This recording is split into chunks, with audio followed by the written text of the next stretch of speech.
So, I, 33F, have been married to my husband, Ethan, 35M, for 6 years. We've always been a pretty normal couple, decent communication, shared goals, the occasional argument about dishes, or his obsession with fantasy football. Nothing major. We've been saving for a down payment on a house for years, our Future Together fund. Ethan's always had a big heart, maybe too big sometimes. He's the type who'll help a stranger move a couch just because he looked tired.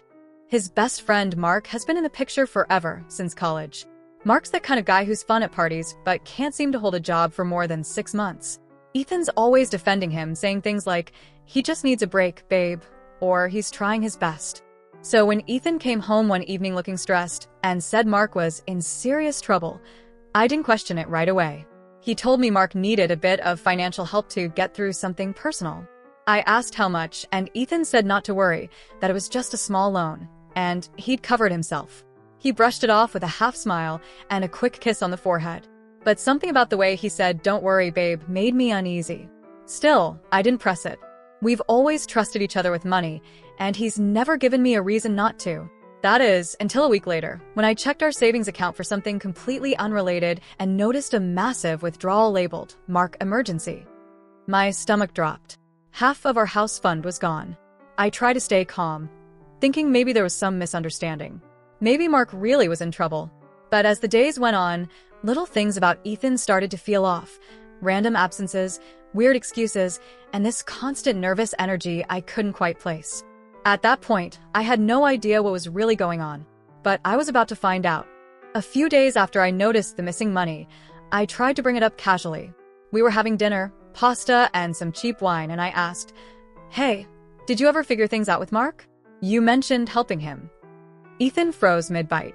Literally, fork halfway to his mouth, eyes flicking toward me like I just asked him to solve a math problem in public. "Oh, yeah," he said quickly, chewing like he needed the noodles to buy him time. "He's doing better now. He just needed to cover some, bills. Medical bills." "Medical bills?" I repeated. "You didn't mention anything about him being sick." He shrugged. "Didn't want to worry you, babe. You know how you get when it's serious stuff." I just stared at him. That didn't even make sense. I'm the calm one. He's the dramatic one. But I let it go. I wanted to trust him. I always want to trust him. Then things started getting weird. He suddenly became super protective of his phone, like he'd take it with him everywhere, even into the shower. He started dressing nicer, too. Not dramatically, just a little more cologne and new shirt Mark gave him, and these random haircuts that made him look like he was trying too hard. One night, he told me he and Mark were going on a guy's trip to get his mind off things. Supposedly, Mark was having a rough time after his emergency. I thought it was odd, considering Ethan had just lent him a massive amount of money, but Ethan swore it wasn't a big deal. "It's just 2 days, babe," he said, zipping his suitcase. "We'll fish, drink, hang out. You know how guys do." Except, Mark doesn't fish. Mark hates camping. Mark once called mosquitoes the devil's drones. When I pointed that out, Ethan laughed, this weird, fake laugh that didn't reach his eyes, and said, "Yeah, well, he's trying new things." He left early the next morning. I remember standing in the doorway, coffee in hand, watching his car pull away. Something about it felt wrong, like the house was suddenly too quiet, too heavy. Out of instinct, I checked our shared credit card app that night. Just a quick peek. And that's when I saw it. A charge from an airline. 2 tickets. Round trip. Destination. Somewhere tropical. And my husband hadn't mentioned a single thing about flying. By the time Ethan came back from his so-called guy's trip, I'd spent 2 full days oscillating between denial and rage. I didn't sleep. I scrolled through every charge on our joint account, every possible receipt, every notification. It was all there: flight tickets, hotel reservations, restaurant charges for 2, and even a couple's massage listed on the bill. I rehearsed what I'd say about 50 times. But when he walked through the door, all tanned and smiling, carrying a souvenir keychain shaped like a pineapple, I almost lost my ability to speak. "Hey, babe," he said, voice too cheerful. "Missed you." He leaned in for a kiss, and I just stepped back. "Did you have a good trip?" I asked. My voice sounded calm, almost too calm. "Yeah, great trip. You know, Mark really needed the break. We talked, we fished, well, we tried, and he's feeling better now." He laughed, rubbing the back of his neck. Kinda proud of him, actually. You know, for taking care of himself. I just looked at him. You flew to an island to fish? He blinked. Well, yeah. You know how Mark likes the ocean breeze. I took out my phone, opened the credit card app, and turned the screen toward him. Then why is there a charge for 2 round-trip tickets, Ethan? And why does the hotel booking say honeymoon suite? You could actually see the color drain from his face. He started stammering, like words tripping over each other.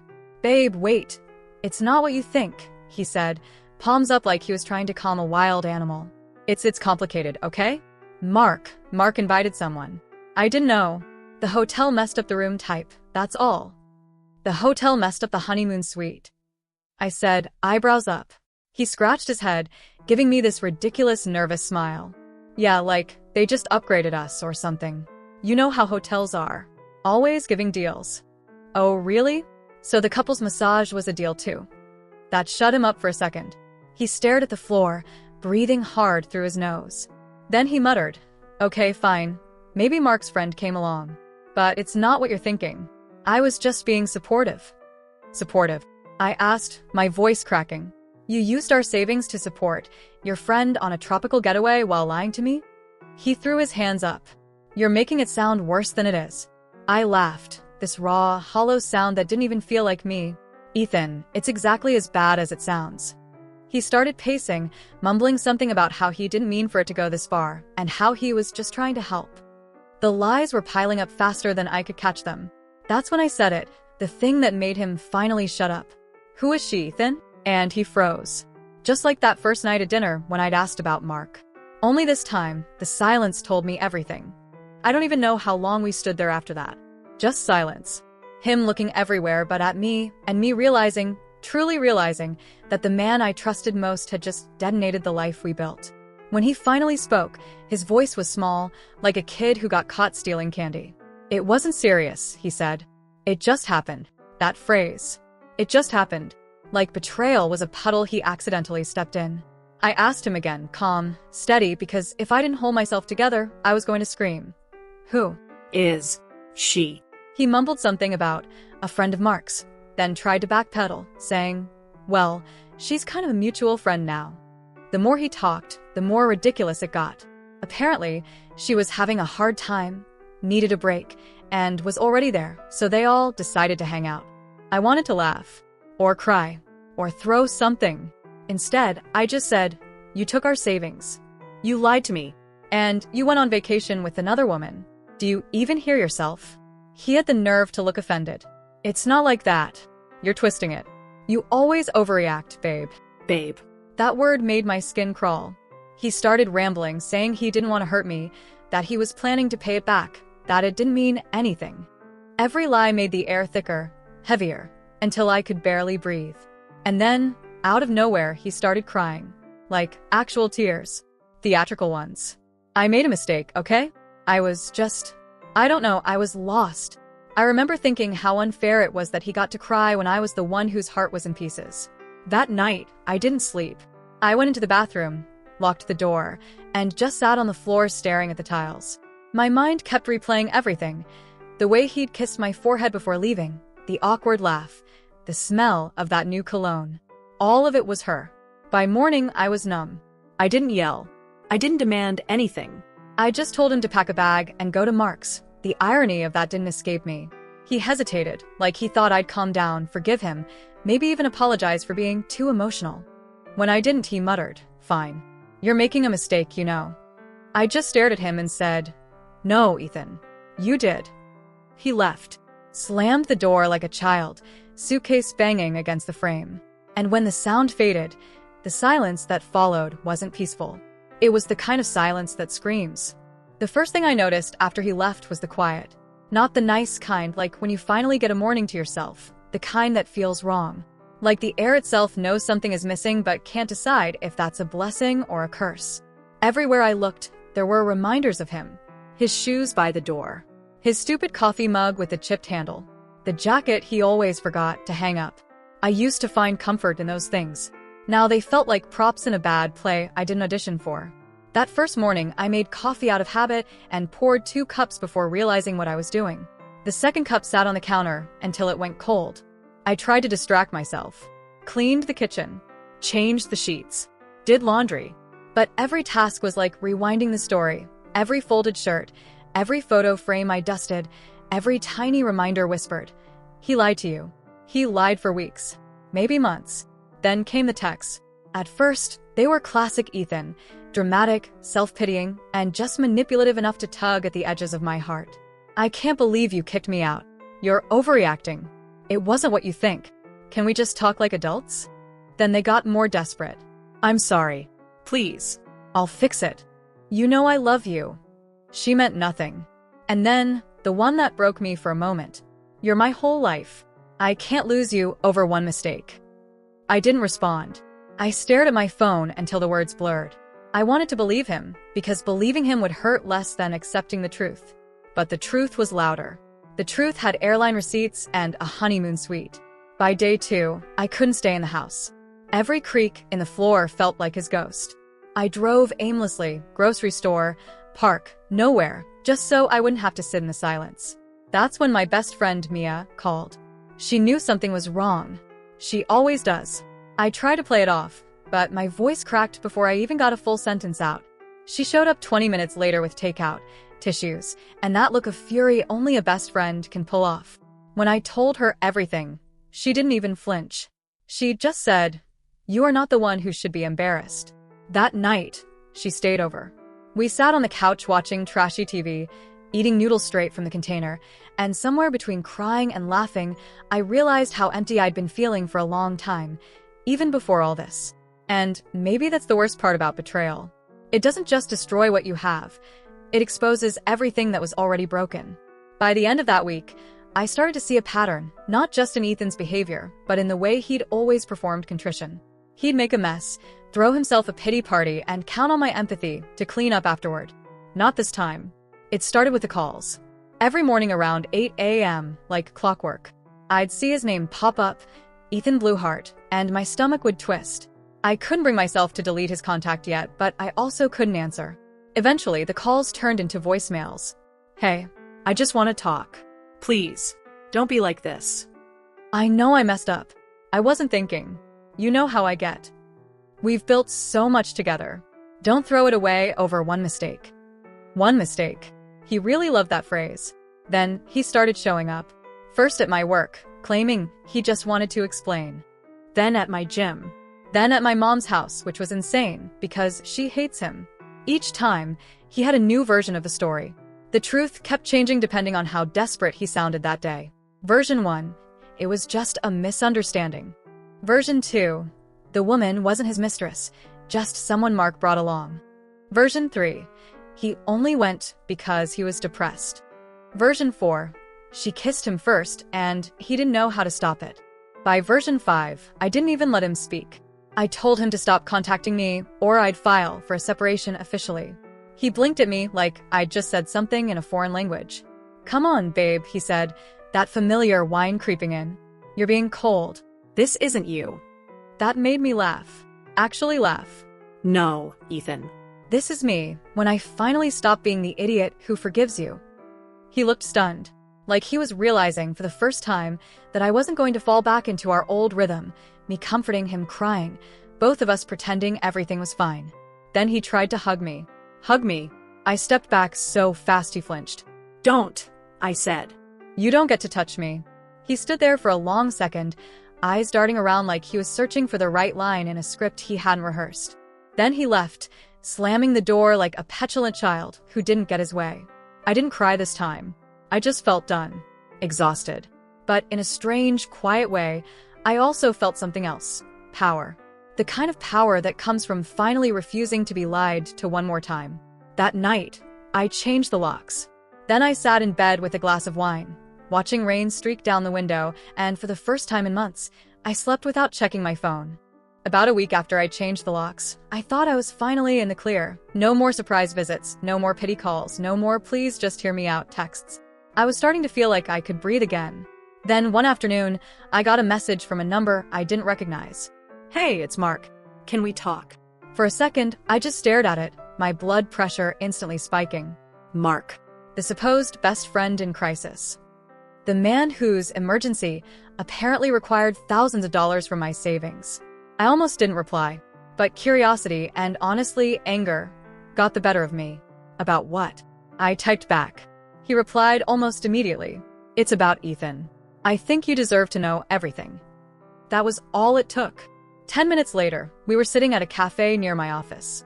Mark looked awful, pale, jittery, eyes darting around like he expected Ethan to pop out from behind the espresso machine.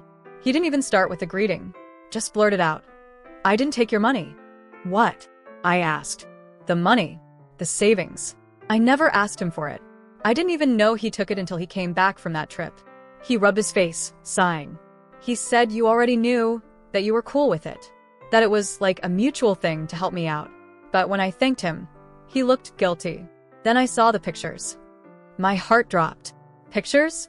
Mark nodded, hesitating like he regretted saying that out loud. Then he pulled out his phone and turned the screen toward me. There it was. Ethan, my husband, shirtless, on a beach, with the same mystery woman.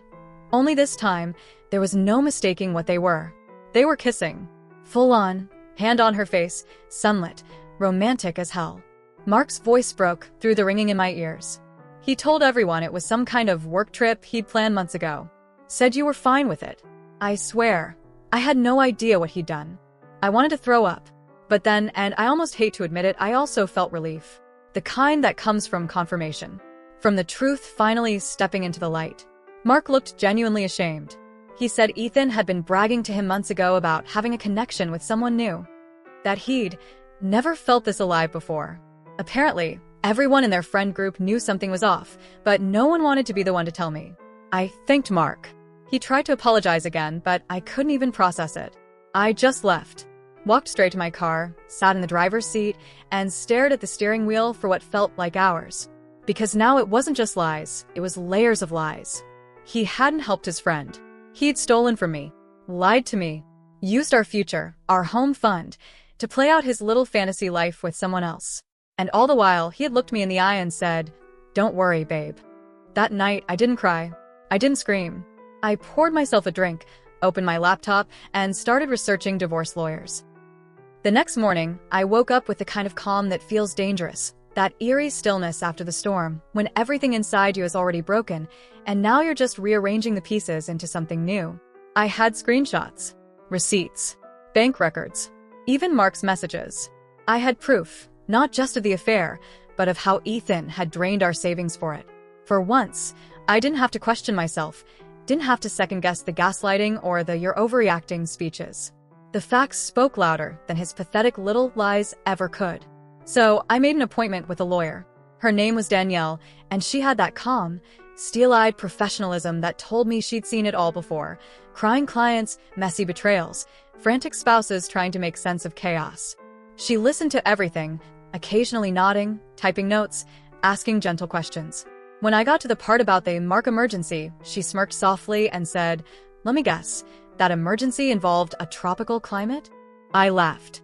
A real laugh, bitter and sharp. "Yeah, honeymoon suite and all." She looked at me and said something I'll never forget. "He's counting on you being too emotional to act rationally. Don't give him that satisfaction." So I didn't. That same day, I transferred the rest of our joint funds into a separate account under my name. I blocked him on everything except email. My lawyer said I'd need a clean channel for legal communication and told Danielle to start the paperwork. That's when the chaos began. Ethan must have realized I was serious because he went from apologetic to vindictive overnight. He started showing up at my friends' houses, calling my mom, even trying to guilt-trip me through social media posts. He posted a picture of himself looking all miserable with the caption, "Sometimes love just needs space to heal broken heart." Disgusting. Manipulative. Classic Ethan. Mia texted me, "You're trending in his pity Olympics again." Then he sent me an email. "I know you've been talking to a lawyer. Please don't do this. We can fix it. It was a mistake. I didn't even mean to take the money like that. You know how stressed I was." I stared at that line for a long time. Didn't mean to take the money. Like it just accidentally wired itself to a luxury resort. For the first time, I saw him clearly, not as the man I loved, but as someone who had built his whole personality on getting away with things. Someone who relied on my forgiveness to avoid accountability. So I hit reply and wrote 3 words. "Talk to Danielle." He didn't reply. That night, I turned off my phone, made myself dinner for one, and watched the rain streak down the kitchen window. The quiet was still there, but it didn't feel suffocating anymore. It felt earned. For a while, there was silence, no calls, no emails, no pathetic "let's talk" messages. I thought maybe he'd finally accepted that it was over. But then came what Mia later called the meltdown era. It started with an email titled, "Please read." He must have written it in the middle of the night because it came in at 3:47 a.m. and it was long, like essay-length long. I didn't even want to open it, but curiosity won. It started off normal enough. Apologies, excuses, the usual "I was in a bad place" nonsense. But as I scrolled, it got unhinged. He wrote about how she, the other woman, had manipulated him, how she made him feel seen, how it wasn't even about sex, it was emotional. He said he didn't mean to hurt me, and that the money thing was a misunderstanding blown out of proportion. Then, and I swear, I wish I were making this up, he said, "I thought taking a trip would help me clear my head, so I could be a better husband to you." A tropical getaway with his mistress, to become a better husband. I laughed so hard I cried. I didn't respond, but that must have triggered something in him, because the next few days were chaos. He started sending flowers, dozens of them, to my apartment, my office, even my mom's house. Notes attached with lines like, "Remember our first trip together? I still believe in us. You're my forever, even if you hate me now." I gave the bouquets to neighbors. Didn't even open the cards. Then the tone shifted. When guilt didn't work, he tried anger. Another email, this time at 2 a.m. "So that's it? You're just going to throw everything away? After all we've been through? You think you're perfect? You think you never messed up?" Classic projection. I didn't even respond. But he wasn't done. A few days later, he showed up at my building unannounced, pounding on the door, shouting my name like some kind of desperate movie character. My neighbor, a retired firefighter, stepped in and told him to leave or he'd call the cops. Ethan actually had the audacity to roll his eyes and say, "This is between me and my wife." I wasn't his wife anymore, not really. Not in the ways that mattered. When he finally realized I wasn't going to open the door, he sat on the curb outside for almost an hour. I watched from my window. He looked pathetic, not tragic, not heartbroken, just small. And as much as I wanted to feel something, anger, pity, nostalgia, all I felt was empty. He had finally run out of ways to manipulate me. Later that night, I got one last message from him. "You'll regret this one day. No one will ever love you like I did." And for the first time since everything started, I actually smiled. Because he was right. No one will ever love me like that again. And thank God for that. It's strange how silence can be both terrifying and sacred. When the storm finally passed, when the calls stopped, the flowers stopped, and his name no longer flashed across my screen, I didn't know what to do with the stillness. For weeks, my life had been noise, chaos, constant adrenaline. And now it was just me. The first few mornings were the hardest. I'd wake up expecting the sound of him clattering around the kitchen, humming tunelessly while burning toast. The quiet made my heart ache. Not because I missed him, but because I missed the illusion of us, the routine, the safety, the way I thought love was supposed to feel. But as the days went on, I started noticing the peace underneath the quiet. No more checking my phone for, "Where are you?" lies. No more waiting up at midnight, wondering why he wasn't home. No more tiptoeing around his moods, trying to keep the peace. I could breathe. For the first time in years, I could just exist. I started doing small things that used to make me happy, things I'd stopped because he called them silly or a waste of time. I bought myself flowers. I cooked dinner the way I liked it. I went on long drives with music blasting, windows down, singing so loud I didn't care if people stared. Mia called it my reclamation era. But healing wasn't a straight line. Some days I felt unstoppable, fierce, independent, alive. And then out of nowhere, I'd see a couple holding hands at the grocery store and feel that hollow ache in my chest again.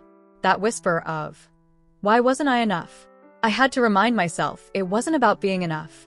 It was about him never being capable of loving anyone properly.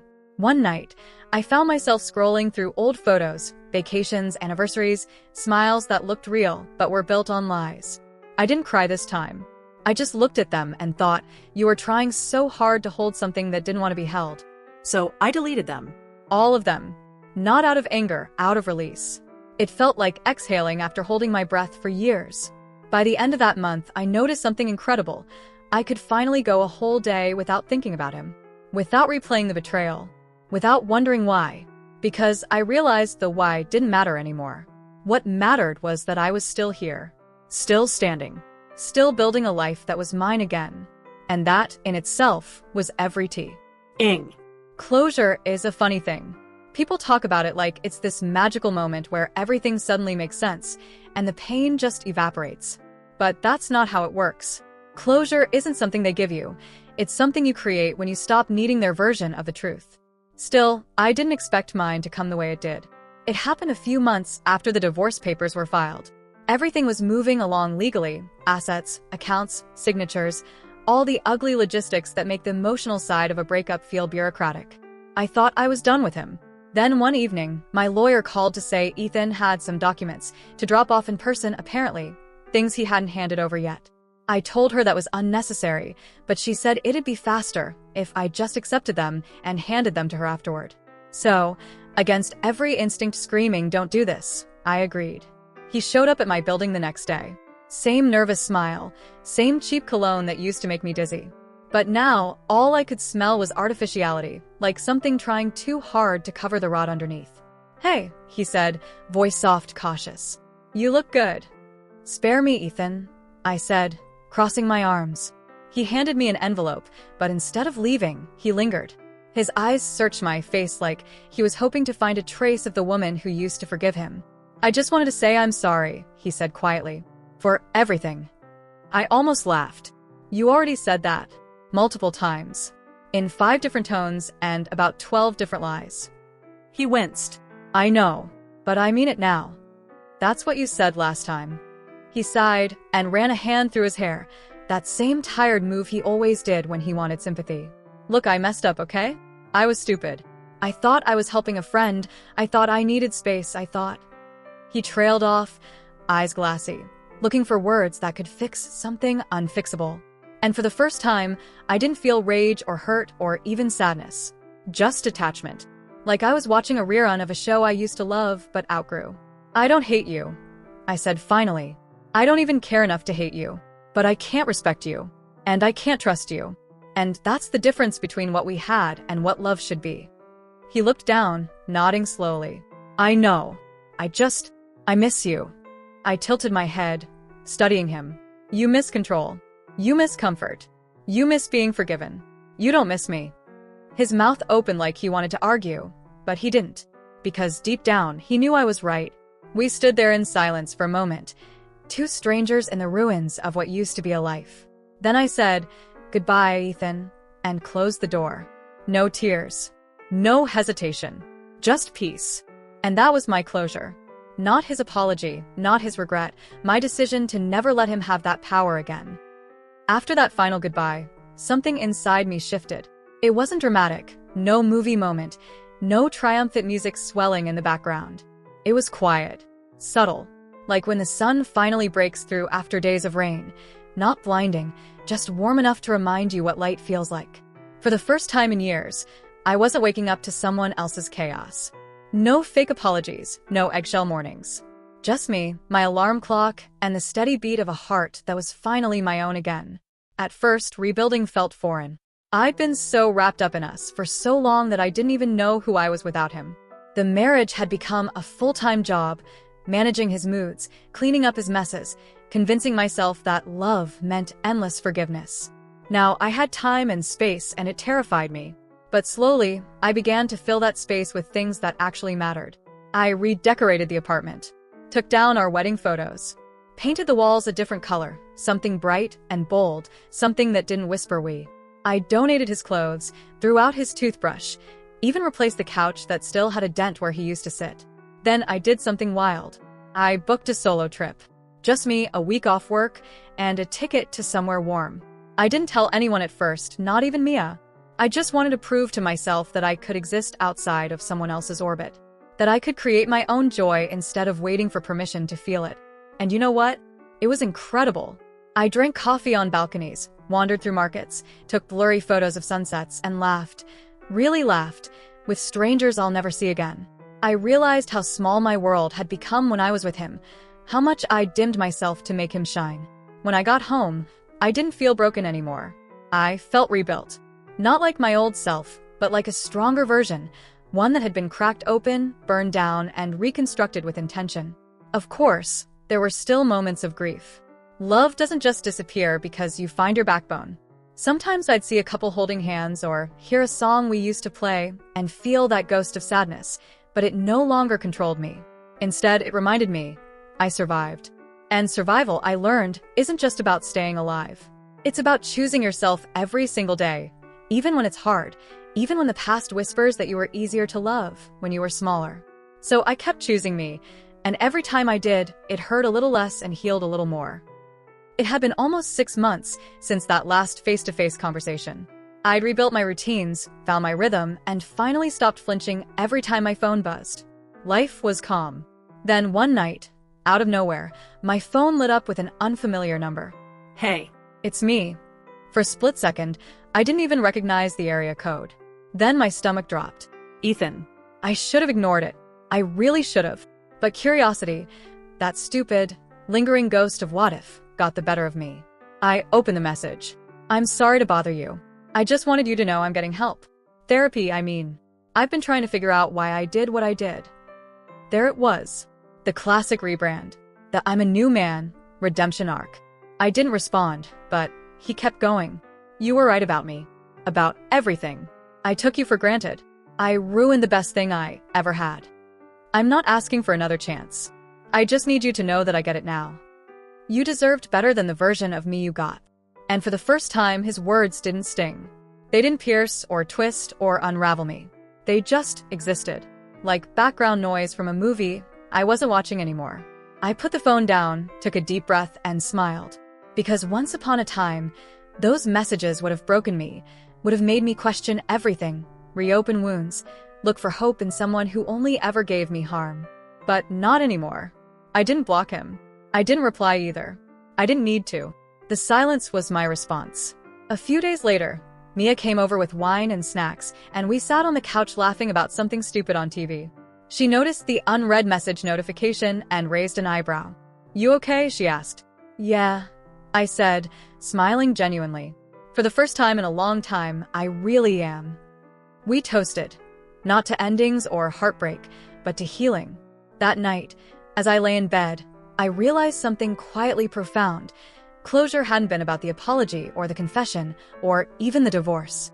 Closure was about getting to a place where his name didn't carry weight anymore. He was just a chapter, messy, painful, necessary, but no longer the whole story. And for the first time in years, the story was entirely mine, a guy. N. It's wild how healing sneaks up on you. One day, you're still flinching at reminders, replaying old fights in the shower, and trying to make sense of the why. Then suddenly, you're standing in front of a mirror, realizing you don't think about him at all anymore, not with pain, not with anger, not even with nostalgia. Just nothing. And that nothing feels like freedom. That's when I knew I was finally starting to love myself again, not in the Pinterest quote, self-care Sunday kind of way, but in the real way. The quiet, gritty, sometimes lonely kind of self-love that means showing up for yourself even when no one's clapping for you. I started doing things for me, not for how they looked or who they impressed. I signed up for a pottery class, something I'd wanted to do for years but never had time for because Ethan used to call hobbies like that pointless. The first bowl I made came out lopsided and ugly, but I kept it anyway. It sat on my kitchen counter like a reminder. Imperfect things can still be beautiful. I started running again too. Not to lose weight or stay fit, but because it felt good to feel my body working, moving, alive. With every step, I could feel the heaviness shake loose. The lies, the betrayal, the version of me that used to apologize just for existing too loudly. And then one day, I noticed something simple but huge. I laughed. Not politely. Not out of habit. A real, snorting, head thrown back kind of laugh that made my stomach hurt. Mia noticed it too. You're back, she said, grinning. Better. I corrected her. Not back. I don't want to go back. Because the truth is, I didn't want my old life anymore. The one where I was constantly shrinking myself to make someone else comfortable. I wanted this version of me. Raw, wiser, softer in the right places, stronger in the rest. That's the thing about heartbreak. It strips you bare, forces you to meet yourself all over again. And if you do it right, you don't just survive it. You transform because of it. So I kept moving forward. Not fast. Not perfectly, but steadily. Some nights, I'd still think about how everything fell apart, how he lied, how I cried, how it all unraveled. But instead of pain, there was gratitude. Because losing him had been the beginning of finding me. And that realization? That was the real turning point. T. Looking back now, it almost feels like I'm remembering someone else's life. That woman who kept hoping things would get better, who twisted herself into knots to be understanding, who believed that love meant forgiveness no matter how deep the wound. She feels like a ghost of me. A shadow I've finally outgrown. If you told me a year ago that I'd come out of this stronger, I would have laughed, maybe cried. Because when your world collapses, all you can see are the pieces. You don't believe they'll ever fit together again. But they do. Not in the same shape, never in the same shape, but in one that finally belongs to you. Here's what I've learned. Love doesn't mean losing yourself. If someone constantly makes you doubt your worth, question your reality, or shrink your light, that's not love. That's control dressed up as affection. People show you who they are when things get hard. Ethan showed me that lies were easier for him than accountability. I used to think that meant I failed him somehow. Now I know it just means he failed himself.